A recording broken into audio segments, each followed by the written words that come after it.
అలర చంచలమైన ఆత్మనందుండ నీ అలవాటు చేసే నీ ఉయ్యాల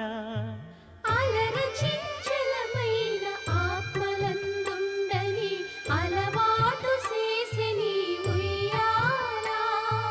పలుమారు ఉచ్ఛ్వాస పవనమందుండ నీ భావంబు తెలిపే నీ ఉయ్యాల